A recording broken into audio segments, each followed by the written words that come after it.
Good evening, you're welcome. Tonight at 9. Despair and denial in Gaza. 31 reported dead after alleged attack on aid centre. But Israel's military says false reports are being spread.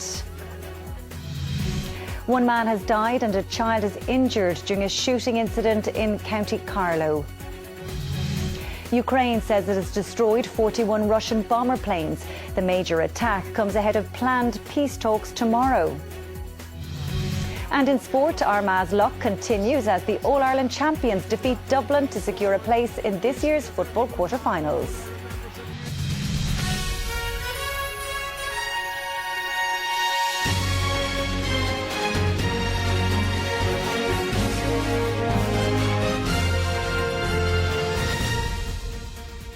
Israel said an initial inquiry indicated that its military did not fire at civilians near an aid distribution site in Gaza. The statement came after reports from Gaza authorities said 31 people were killed while collecting aid at a US-backed distribution centre near Rafah.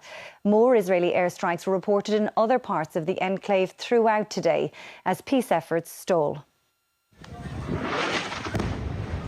The moment an airstrike hit a building in Gaza City, forcing locals to run for cover.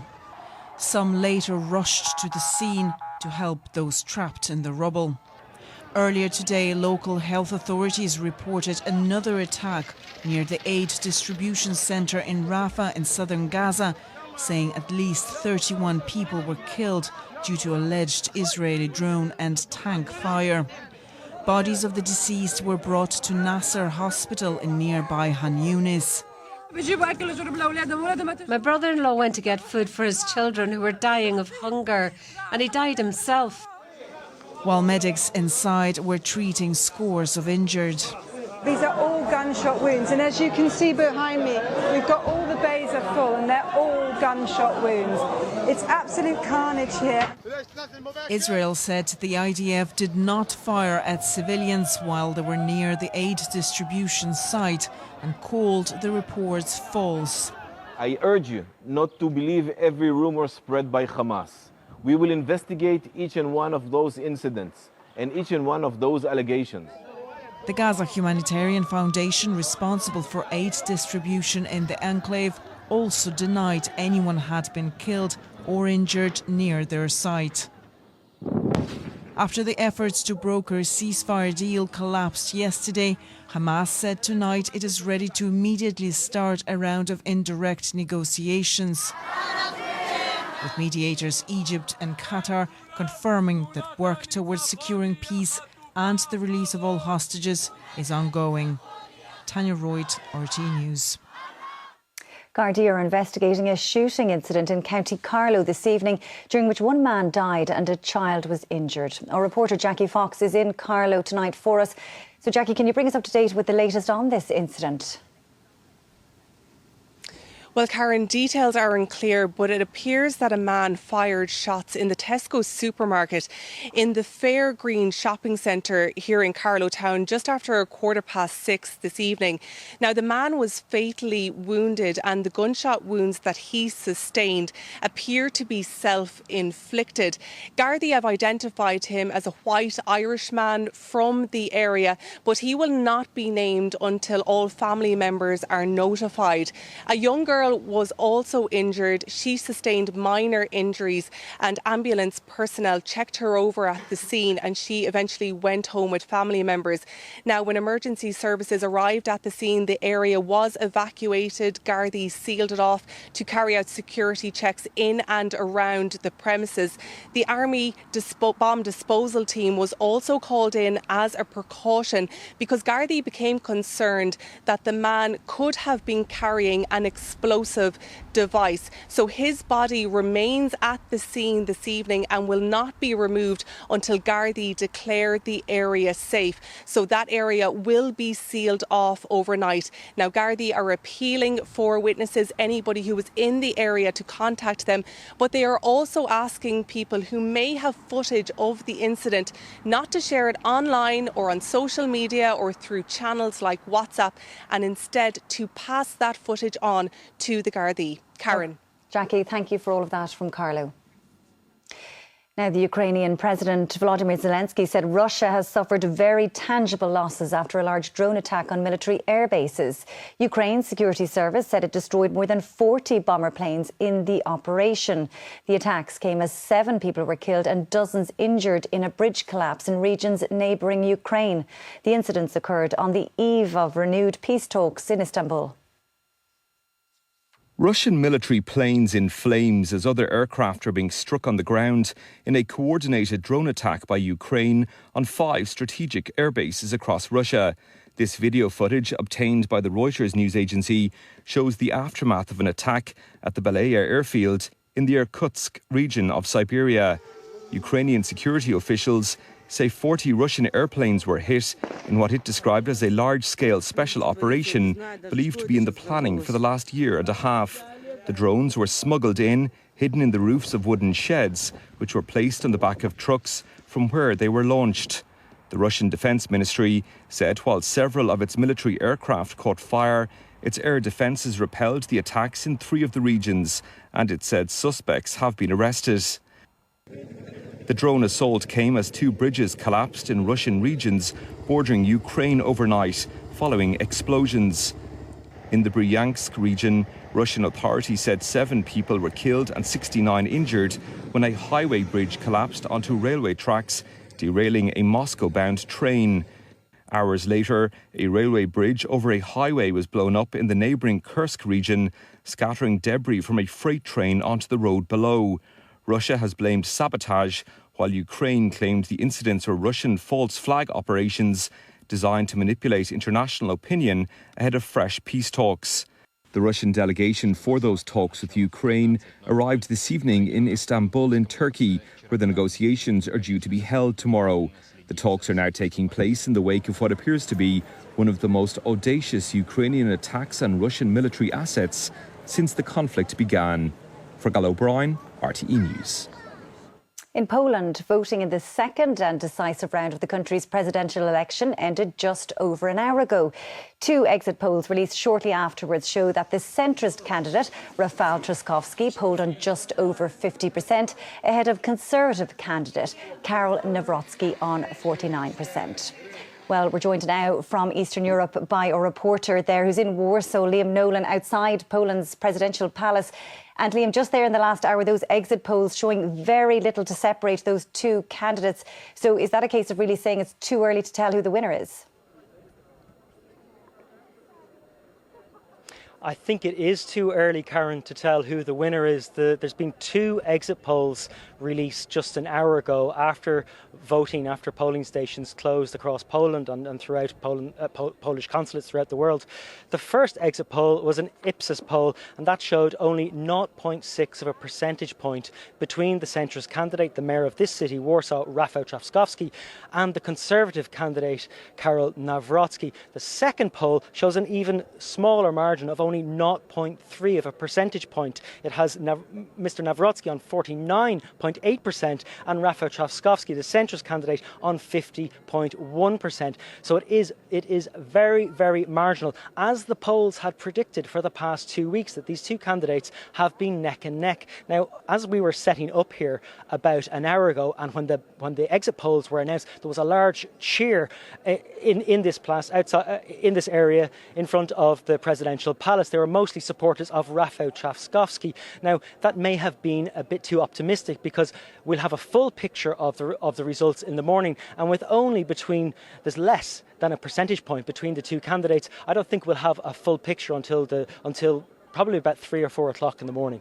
And just briefly, Liam, because many will be watching this outcome, whether it is a pro-EU or a nationalist president, and ultimately what will be at stake with either one. For Donald Tusk's coalition government, a lot is at stake. For the past 18 months, his government has passed over 20 bills which have tried to reverse the rule of law changes that Poland's previous nationalist government, the Law and Justice Party, which backs the Conservative candidate in this race, the government, Donald Tusk's government, has passed over 20 bills, and the current Conservative president, Andrzej Duda, has blocked those, or he's vetoed them, or he's referred them to the country's top court for further consultation. So a win for the centrist candidate Rafał Trzaskowski, who is an ally of Donald Tusk's party, would help the current government push through their reform agenda. However, a win for Karol Nawrocki, the Conservative, would deliver more of the same. Karen. And more certainty on that tomorrow morning. Liam Nolan in Warsaw, thank you so much. Now, French President Emmanuel Macron has condemned as unacceptable the violence during celebrations following Paris Saint-Germain's Champions League victory. As he welcomed the triumphant team to the Élysée Palace tonight, he said last night's scenes were not representative of the vast majority of supporters. 2 people died, over 200 were injured, and over 500 were arrested during the violence. It went from jubilation to destruction. Celebrations across the French capital following Paris Saint-Germain's Champions League title victory, descending into chaos. The match was played in Germany, but crowds had gathered at locations across Paris to watch the final. And the first ever Champions League win for PSG. On the Champs-Élysées, bus shelters were smashed and projectiles hurled at riot police, who fought back with tear gas and water cannon. Looting of shops was also reported as thousands of people gathered on the French capital's main boulevard. France's Interior Ministry reported hundreds of fires, with over 200 vehicles burned as the violence continued, with reports of violent skirmishes outside Paris too. In the city this evening, security was tight as businesses and residents cleaned up from the events of last night. And the winning Paris Saint-Germain side paraded through the French capital to celebrate their victory. Ici, c'est Paris.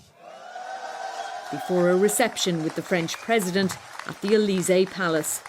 Fiona Mitchell, RTE News.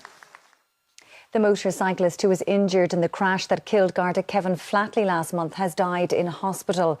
The man in his 30s was involved in the fatal road traffic incident 3 weeks ago in North Dublin, while Garda Flatley was on road traffic duty. The motorcyclist died in Beaumont Hospital yesterday. A Garda investigation into the incident is continuing. A Heart charity is calling for work to progress on a new law to ban single-use vapes in the Republic in order to protect teenagers. A ban took effect in Northern Ireland today, where there's long been concern over the environmental and health implications of disposable vapes. They've been selling up their stock of single-use vapes in Northern Ireland ahead of the ban. From now on, it's an offence to sell or supply them, with a maximum jail term of 2 years. They were routinely discarded as litter. Colourful branding and sweet flavours made them a magnet for young teenagers. The environmental consequences around this are significant. We're also very aware that in terms of disposable vapes, they can on occasions be much more attractive for younger people, and we want to be able to tackle that. A recent government survey of 11 to 16-year-olds in Northern Ireland found that 1 in 5 of them had used e-cigarettes, even though the legal age for buying them is 18. Most of them had got them from a friend, and virtually all of them were using disposable vapes. The ban in Northern Ireland means, for a while at least, there'll be different laws on both sides of the border. Equivalent legislation is being drafted in the Republic, but it will be a while yet before it's enacted. We're sort of lagging a bit behind. I suppose our concern is that it took years to get the ban on the sale of vapes to under 18s over the line, and we just want to make sure there's no undue delay on this occasion, because as long as there is, children in this part of the country won't be as well protected as children in the north. One of the most unsightly effects of single-use vaping was the paper stickers removed to activate them, then stuck on litter bins. In the Republic, a third of 15 to 16-year-olds have used vapes, leaving them up to 5 times more likely to progress to smoking. Conor McCauley, RTE News, Belfast. Over 28,000 women took part in the VHI Women's Mini Marathon in Dublin today. There was an increase in the number of young people in this year's race, which raised over €2 million for charities. Meanwhile, thousands more took part in the annual Cork City Marathon. Organisers said a woman in her 20s who was taking part has died. It's understood she became unwell after completing the course. And it's time now for a check on all the day's sports news with Shane. Thanks, Karen. Good evening. Armagh have qualified for the All-Ireland football quarter-finals. They beat Dublin by 24 points to 19 and have now won Group 4 of the round-robin series with a game to play. A notable Croke Park win for Armagh. It guarantees a return to headquarters later this month for an All-Ireland quarter-final. Dublin will face real jeopardy in their final group game with Derry. 3 early points from Cormac Costello helped Dublin open a 6-3 lead. But for 2 notable first-half Stephen Cluxton saves, Dublin's half-time deficit could have been significantly greater than 4 points. 2-pointers in quick succession from Rory Grugan and Rian O'Neill helped Armagh to a 13-9 lead. Comes out once again to a falling Rian O'Neill, and that is inch perfect, and another 2-pointer. 17 Dublin wides will be of some concern for Dessie Farrell. At one stage in the second half, Armagh's advantage stood at 8 points. The final winning margin was 5. We did a lot of good stuff, but at this level you have to take those chances. Cluxton's a top class keeper, but we made them easy, and I'm sure Desi's in there giving them loads about missing easy point chances. So both teams have a lot to work on and still in the game. Overall disappointing, but we just at this stage we just have to stay on script and keep driving on. It's about development, it's about growth, it's about taking the lessons and continue to build for ourselves. Armagh's group campaign will conclude against Galway before their quarter-final fixture. Dave Kelly, RTE News. Conor Doherty's last-minute point rescued a draw for Derry against Galway in a dramatic 220 to 4-14 round-robin contest. That result means both sides are still in with a chance of progressing in the championship. When Galway won the Connacht Championship 4 weeks ago, few would have predicted their predicament right now. Defeat in Derry would put Pádraig Joyce's men in a deep hole in the group. And in what was a rip-roaring first half, Brendan Rodgers put Derry into an early lead. Rob Finnerty came up with the game's opening goal. It is a Rob Finnerty goal. But just minutes later, Conor Glass restored the Derry men's advantage. Chance for Glass!